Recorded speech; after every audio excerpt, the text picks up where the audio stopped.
Confidence is a long-term process. Confidence is not just changing your mindset. To become more confident, you need to develop self-love and self-validation. In this video, I want to put the main focus on the things you have no choice but to do when you want to become confident. Because there are enough people who will talk about the mindset. Hello everyone, my name is Mariam and welcome to my video. Let's start. The first rule of confidence is always to believe that you are confident. But that's such a basic rule that I won't mention that again in that video. Confidence comes from two things. One, knowing yourself, and two, overcoming your fears. In this video, I will talk about your body language, wrong beliefs about confidence, the work you need to put in, and your mindset. So one, body language. Your body language is connected to your thoughts and feelings. When you get confident, your body language will automatically get better. But we can also do the opposite and start to impress our feelings and thoughts by changing our body language. That will not make you automatically confident, but it will, even if it's just a little bit, improve your thoughts and how you feel. First, walk like you're on the red carpet. My sister and I always make fun of how I walk because my sister always tell me, Abla, you're not on the red carpet. But I love to walk like that because it makes me feel better. It makes me feel like the main character. I always feel like I'm the center. I'm the one. I feel like everyone is watching me and I'm the important one. Two is obviously how you sit, but you don't need to sit like that the whole time. Don't force yourself to sit like, sitting like that will you only make you back pain. The only thing you need is the shoulders a little bit back and don't sit like that. Straight, but not in terms getting cramps and yeah. Three, that's really important. Don't play with your clothes or with your lips. I do that a lot. I need improvement by that. But don't do that because it shows that you have anxiety and that will make you look like you're not confident in how you look. And my last thing is check your face. You don't need to look in the mirror for that. Remind yourself to check if your face is relaxed. Because when it's intense, you will feel when you look sad, when you look frustrated, when you look like you're afraid. When you start to relax your face, you will feel like when you look like that.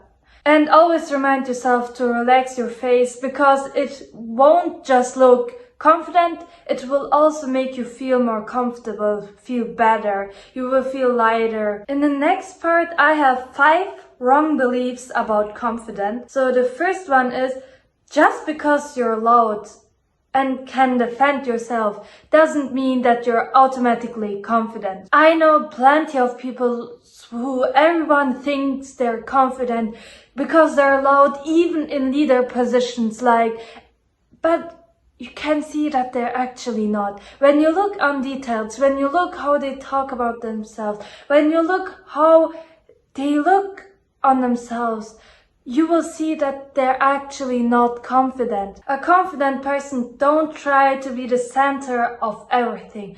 A confident person don't hang with people who decrease their self-worth. Confident people don't play with other people. That's not confident. Confidence has 2 ways. One, you're extremely shy like me back then. Or you're extremely loud and try to get attention by this loudness, by having much drama in your life. And my second wrong belief is you're allowed to show your feelings. Confidence is not that perfect, cold, untouchable person. Confident people are mature enough to know what they feel and express it. Confident people can show that they are hurt. Confident people will confront you or they will just leave the relationship. They will leave the friendship. Confident people don't try to put themselves into categories. They don't try to look cold. Confidence is actually when you know yourself and know how to express yourself. Confidence is actually that you trust how you act, that you act like you want it. Confident people always put themselves first. So instead of suppressing it and crying nights alone, say the person in front of you that they are actually hurt by the words maybe they say and confront that. 3. Even if you're confident, you're allowed to ask for other people's opinion. It's okay to care about what other people think. When you're confident and care about other people's opinion, you know that. I do that. I care about other people's opinion, but I don't act on that. I still know how to get away with that. Confident people are not afraid to do what they think is right, even when they know the person in front of them won't like it that much. People are social. We live in a society, and that's also for confident people. You are allowed to ask for advice. You are allowed to ask for more than one view. A confident person don't think that they already know everything. A confident person don't think that they are perfect. Stop seeing confidence as something really heavy. It's actually so light when you start to act how you want it, when you embrace yourself. You don't need to force yourself that everything is right, because a confident person knows that they are not perfect. They know that they have parts of themselves they don't like. And that's my next point. Confidence doesn't mean that you are perfect. It actually means that you can own your imperfection, that you work on it, that you try to get better. This is confident. It's about owning your imperfections and the things you don't like next to the things you love about yourself. And that also means that you can say, I'm sorry. That was my fault. Even when people around you don't see it like that. Don't worry about it. That's what makes you different. That's what makes you confident. And the last thing is, are you confident? Or do you just need attention? Many people do things for attention, but think they do it for confident. I won't judge you now, but I want you to really think about it. Do you walk half naked on the street because you're confident? Or do you really just need attention? See, I had a time where I don't want to wear a hijab. I was 14, 15, maybe even 16, I don't know. But back then I thought I just don't like my hijab. But when I look now, I know that this is actually because I needed validation. That's actually because I want to be liked from other people. I want people to see how beautiful I am. But if you ask me back then, I just do it for myself.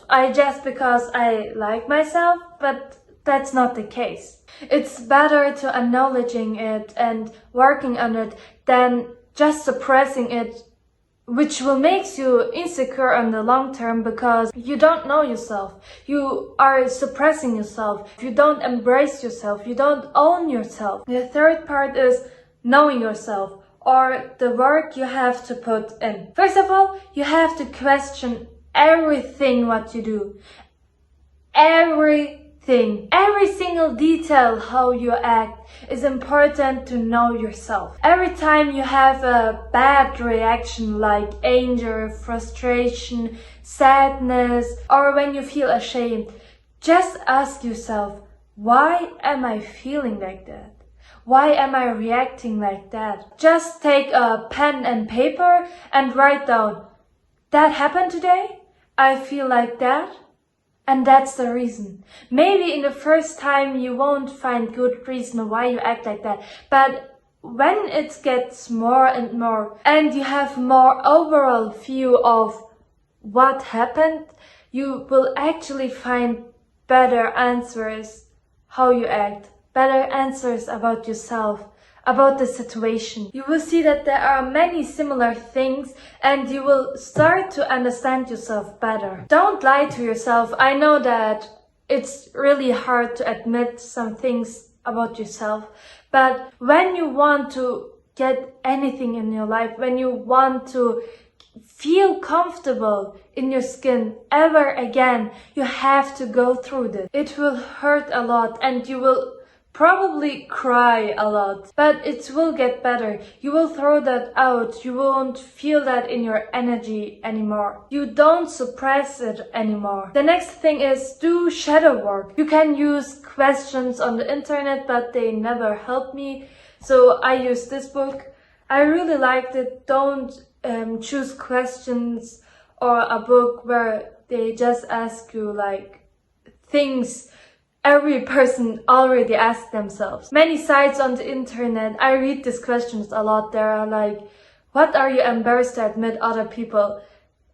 For a person who don't know what is going on in themselves, I don't know. More questions that will make you think about your internal instead of like, yeah, I'm ashamed because, I'm addicted, for example. There is nothing to deep dive into that question when you say, yeah, I'm ashamed because I'm addicted. And the third thing is the most important part. Start to do things instead just watching plenty of videos about how to get confident. See, you want to get confident. You want to change your life.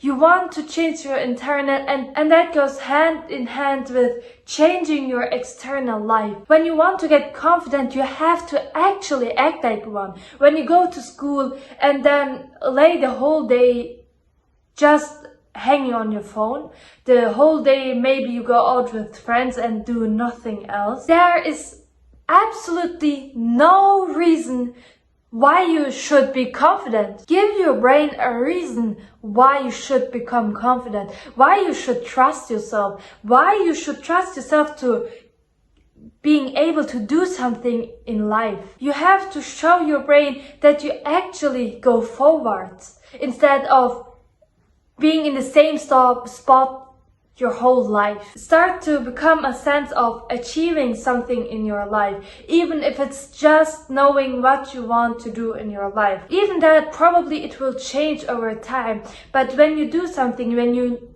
gain knowledge, you will have the sense of achieving knowledge. And after knowing what you want, go for it. The more you go your own way, the more you will start to trust yourself. You will start to feel strong. But when you just watch hundreds of videos, you won't.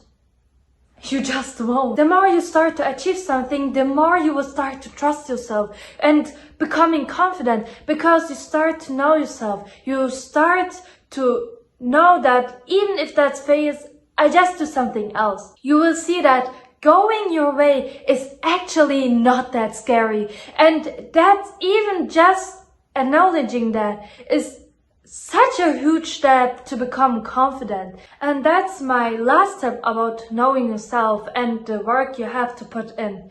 Go against your fears. After overcoming your fears, you will start to think that you achieved something, and you actually did. After starting my channel, I get so much more confident because I overcome my fear of being seen. I did something. I go forward in my life. I go out of my comfort zone. I proved my brain that I can do it. I proved my brain that the thing I was afraid is not scary. It's not. And I know in the future, if I'm afraid to do something, I just do it again because it's not that scary. I see it in my past. So tell me, why should fear hold me back in the future? And the last chapter is mindset. You can care what they think of you, but never forget that what they think of you is none of your business. When I say, for example, I don't like beige sofas, okay? Let's say I don't like beige sofas and I say that to you.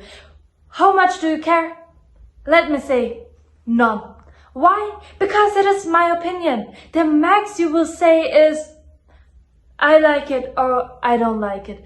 You know why? Because you don't care about my opinion. You care about your opinion. Do you stay in front of me like, oh please like beige sofas, please? No. You say, I like it or I don't like it. That's it. Because you only care about your opinion. You don't care about my opinion. So when someone say, I don't like you, I don't like what you're doing, why can't you stay there and say, I like myself. I like what I'm doing. Why are you suddenly like, oh please like me, and you go from skin to people like you. You go from people pleaser to trying to get attention in every opportunity. That's like painting the sofa into pink to ask if I would like it, to test if I would like it. Why are you doing that? And when I say I don't like it, you start to paint it in blue. And my second thing is, no one is limiting you. The only one who is limiting you is yourself. Let that sink in for a moment. Okay, the moment is over. Think about it.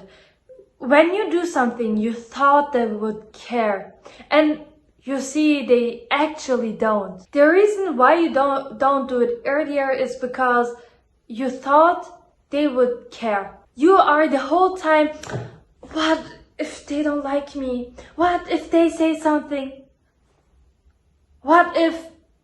You are the one who do it. Like, you are the only one who has control over that. So why are you standing there and like, what if they don't like it?